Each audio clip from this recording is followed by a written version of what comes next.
In the studio today, a gentleman who you used to hear on a regular basis on Wednesdays, but haven't been lately since I think around the first of the year with the Health Coach feature. We're talking today with Dr. John Catanzaro. Hi, Dr. John. Hi, glad to be here today. Good to see you again, kind of under tough circumstances, as we found out through the grapevine. I didn't know this, but one of the reasons that we're not hearing you currently is because of some legal trouble you've been getting into or got into with one of the patients you were treating. And the larger issue that we want to discuss today is, again, how this is affecting people's choices for health care in Washington State. And tell us a little bit about what happened back in January.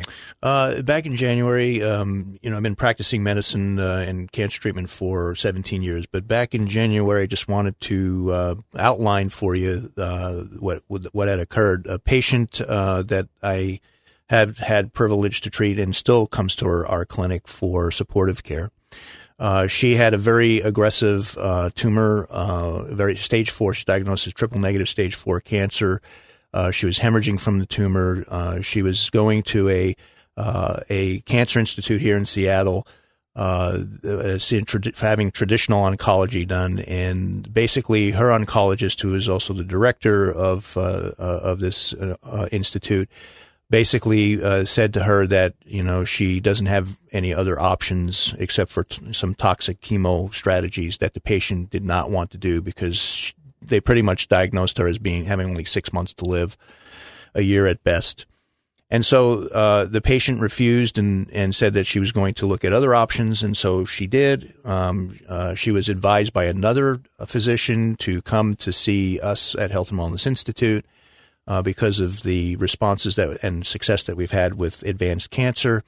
And so she did that. So we developed a personalized treatment plan for her, and we started her on this plan very quickly. Within 10 days of starting her therapy, her tumor started breaking off in large clumps. It was a very aggressive tumor that was causing hemorrhaging. And then within a month, her tumor was completely gone. She had gone back to the same oncologist, and the oncologist was not very happy about that. So the oncologist... Why would the oncologist not be happy about somebody making progress in their fight? First of all, I believe that it's because it's outside of the confines of what they do traditionally. So it's not, if it's outside of the current medical landscape, then they're suspicious. Then there's a suspicion. Yes, that's correct. Mm-hmm.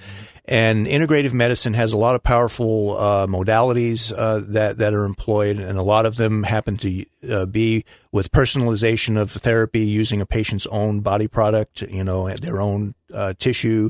And treatment is derived. It's immune treatment that's derived from that point of view. And it's very, very effective in getting the immune responses to be more peaked and more efficient. Whereas chemotherapies, as you know, really wipe the immune system out. They're very toxic, and oftentimes they make patients very, very sick. Sure. And patients can succumb to that, and oftentimes they don't survive if they have a very advanced stage cancer. Mm-hmm. So in this particular instance, the tumor regressed and broke off in large pieces, as I mentioned. The patient stopped bleeding. She stopped needing a transfusion. Originally, her surgeon told her that she had no surgical options. So believe it or not, she self-repaired, so she didn't need surgery. Mm. This patient is now, alive today, 2 years cancer-free with no tumor recurrence. Mm. Wow. So this is just one story among many stories, as what was been brought out up in the news here over the last 4 or 5 months. And, we have gone through a tremendous legal battle at this point because of the fact that, the Department of Health is actually saying that this was out of the confines of the scope of practice, that it's unprofessional conduct, that it was a threat and exposure of safety, no safety to patients. The intent to do harm to the patient was there because the patient wasn't properly informed, which all patients were informed very carefully. They signed informed consents. We followed all that protocol, but there's insistence that these patients were exposed to harm. The interesting thing is that this whole experience happened in February of 2012 is when it initially happened.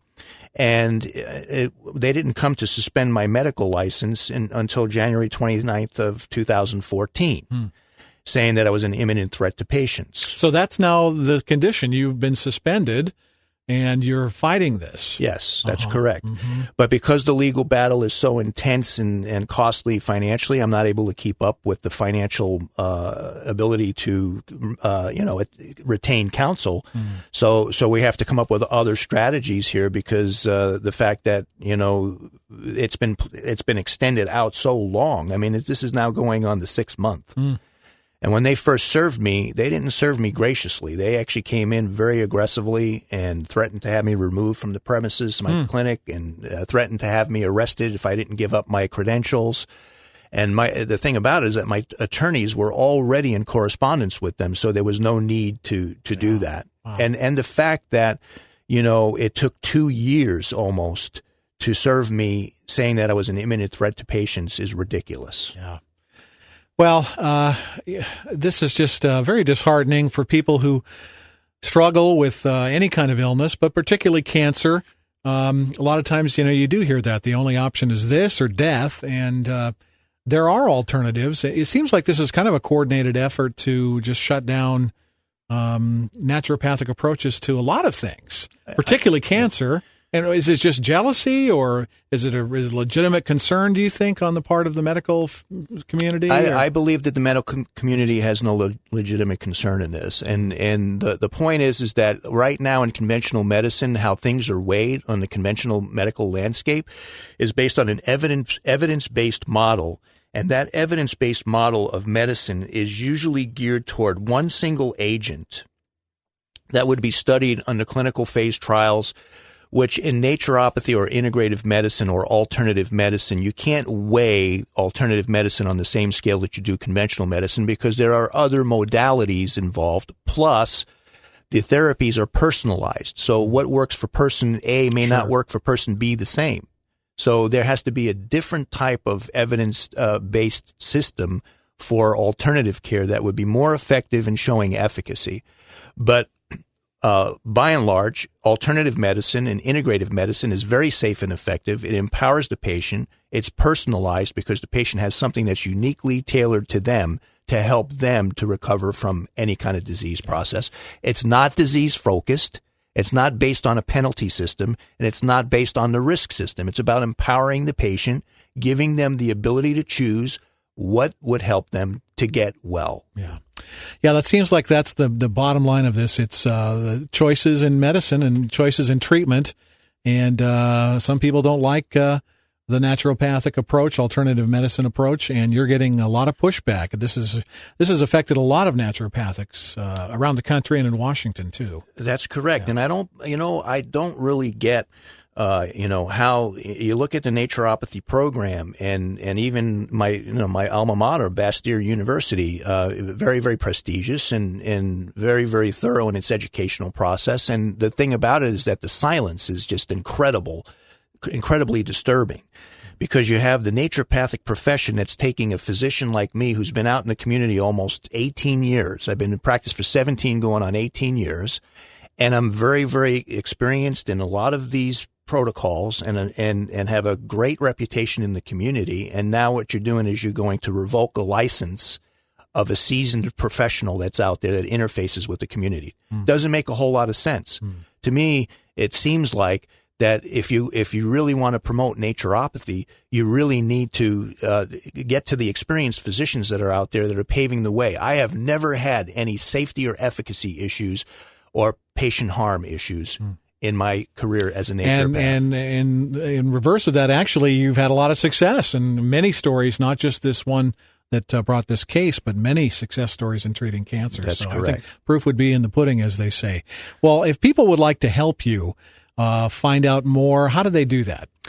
They can actually go to our website, which is www.hwifc.com, and they also can go on a website called fightforcancer.com.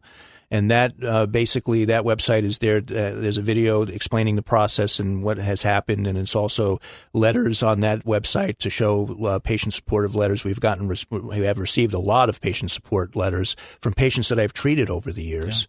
And if you want to contribute financially, that would help us with our legal fight. If you want to help by writing letters and being vocal and sharing it with your neighbor and sharing it with your friends, it's really about the right to maintain the ability to choose your treatment. And especially in any kind of fatal illness or a life-threatening illness, it's important that you have those options and choices. Yeah.